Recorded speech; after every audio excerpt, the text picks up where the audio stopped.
میں تبسم ناز اپنی ایک مختصر سی کہانی پیش کرنے جا رہی ہوں جس کا عنوان ہے میڈ ان چائنا۔ کفن لے لو، آیا کفن والا کفن لے لو۔ یہ آواز گھر سے باہر ایک شخص کی تھی جو لاؤڈ اسپیکر سے شور مچا رہا تھا۔ میں نے صدر دروازے سے باہر نکل کر دیکھا تو وہ شخص محلے کے ہی مقبول چچا تھے جن کی دکان راجدھانی مارکیٹ کے فرسٹ فلور پہ تھی۔ جنازے کے آخری رسومات کا سارا انتظام ان کی دکان میں موجود تھا۔ وہ کفن والے کے نام سے مشہور بھی تھے۔ ادھر کافی دنوں سے ان کی دکان بند پڑی تھی چونکہ کفن کے خریدار بھی کم ہو چکے تھے۔ اموات تو کافی تعداد میں ہو رہی تھی لیکن جنازے کو کفن و غسل کہاں میسر تھا۔ خوف و دہشت کے ماحول میں اپنے رشتہ داروں سے مرنے کے قبل ہی انسانوں کو دور رہنے کا قانون جو بن چکا تھا۔ اس کہانی کو شیشے کے آئینے میں ڈھالا جائے تو حقیقت کے تمام دردناک مناظر بھی روشناس ہوں گے۔ ایک ایسی وبائی لہر تمام جہاں میں دوڑی کہ اچانک پوری دنیا اس کی گرفت میں آ گئی۔ انسانوں کی جانیں کیڑے مکوڑے کی مانند ہو گئیں۔ روزی روٹی کی مار پڑی تو کمانے والا ہی دنیا چھوڑ کر جانے لگا۔ سونے کا انڈا دینے والی مرغی ہی نہ رہی تو سونے کا نوالا بھی کہاں نصیب۔ کھنڈلا کا کھنڈلا صاف تو انسانوں کا آشیاں کیسے رہ پاتا۔ بڑی بڑی دکانوں میں جب تالا لگ جائے تو چھوٹی دکانوں کا حال کیا پوچھنا۔ بڑی دکان والے تو گھر بیٹھ کر بھی کسی طرح کرایہ ادا کر رہے تھے لیکن چھوٹی دکان کے کم پونجی والے دکاندار تو سڑک پہ آ گئے۔ گھر میں بچے بھوکے ہوں تو بھلا کب تک والدین سے برداشت ہو۔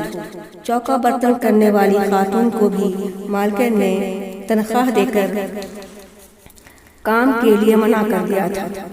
فاقہ کشی میں ماؤں کی فقط بے بسی رہ گئی تھی جسے دیکھ کر باپ سے رہا نہ گیا اور اپنی بیوی بچوں کے لیے خون بیچنے پر بھی آمادہ ہو گیا لیکن خون بھی تو زہریلا ہو چکا تھا۔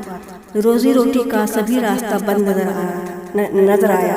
تبھی تو مقبول چچا نے کفن کے کاروبار کو سڑک پہ کھڑا کیا۔ چلتی پھرتی دکانیں خوب چلنے بھی لگیں۔ ہر شخص کو کفن کی ضرورت پڑ رہی تھی کیونکہ کسی نہ کسی قریبی رشتہ داروں کے گھروں میں شب و روز موت کی خبر پہنچ رہی تھی۔ مرنے سے قبل ہی لوگوں نے اپنا بھی کفن خرید کر رکھنا ضروری سمجھا اور خریدنے والے کافی تعداد میں جمع ہو چکے تھے۔ مقبول چچا لوہے کی گز سے ناپ رہے تھے اور ان کا چھوٹا بھائی ٹھیلے پہ بیٹھ کر کفن سینے میں مصروف تھا۔ سب سے چھوٹا بھائی اگربتی لوبان اور عطر کا پیسہ جمع کر رہا تھا۔ ایسے بھی سوگوار لوگ وہاں پہ کھڑے نظر آئے جن کے رشتہ داروں کا اچانک ہارٹ اٹیک ہوا اور فوراً دم توڑ دیا۔ پولیس آئی اور کورونا کے نام پر لے گئی۔ کفن و غسل کے بغیر ہی چند بالشت کے گڈھوں میں مردے کو ڈال دیا گیا۔ ہر شخص زندگی کی سانسیں تو لے رہا تھا اور ساتھ ہی موت کی دہشت سے اپنا آکسیجن لیول بھی کم کر رہا تھا۔ اس بیماری کا ریسرچ کر کے کورونا کا ایک نیا نام دینے والا ملک چائنا ہے۔ الیکٹرانک سامان کے ساتھ ہی اس بیماری کا ایجاد بھی چائنا ہی نے کیا۔ تمام گھروں میں خوبصورت سامان کے ساتھ خطرناک بیماری بھی آنن فانن داخل ہونے لگی۔ تمام جہاں میں افراتفری پھیل گئی۔ چائنا ایک ایسا ملک ہے جہاں کم قیمت میں الیکٹرانک سامان بنائے جاتے ہیں اور کاروبار میں بڑا پیمانہ مانا جاتا ہے۔ اس وجہ سے بزنس بھی وہ سب سے آگے قدم بڑھا چکا ہے۔ امیر و غریب کے شوق میں فرق نہیں ہوتا۔ کم قیمت کی خوبصورت چیزوں کا استعمال محل میں بھی ہوتا ہے اور جھوپڑی میں بھی۔ خوبصورتی تو ہر دل عزیز شے ہے جسے اپنی آنکھوں میں اتارنا بھی لازمی ہے۔ حقیقت تو یہ ہے کہ اللہ تعالیٰ کی مرضی سے ہی دنیا میں تبدیلی آئی تھی چونکہ برائیاں بھی تو نت نئے دن نئی شکل لے کر پیدا ہونے لگی تھی ہم انسانوں کے لیے یہ ایک معمولی سی ٹھوکر تھی، ورنہ اپنے اعمال درست کرنے کا موقع ہی کہاں ملتا۔ بھلے انسانوں کے ساتھ برے انسانوں کی بھی آزمائش تھی۔ مثال کے طور پہ یہ لفظ دہرایا جائے تو غلط نہ ہوگا، برے لوگوں نے تو مردے کا کفن ہی اتار پھینکا اور جسم کو کنکال بنا ڈالا۔ کہیں گردے نکال کر بیچا گیا تو کہیں غلط بیماری بتا کر زندہ انسانوں کو مار ڈالا گیا۔ ویسے تو زندگی دینے والا بھی ایک ہے اور بچانے والا بھی وہی۔ روز قیامت چراغ جلانے والوں کی کمی ہو جائے گی، اس بات کا علم تو ہے۔ مرنے کے بعد ہم سبھی روز محشر ایک ساتھ کھڑے بھی ملیں گے اور حساب بھی برابر کا ہی ہوگا۔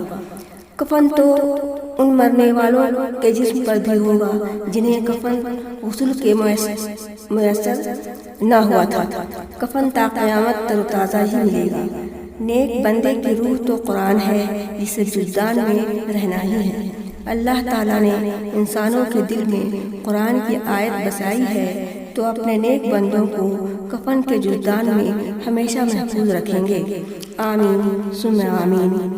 موت آئے گی ایک دن دلہن کی طرح اور لپٹ جائے گی وہ سجن کی طرح۔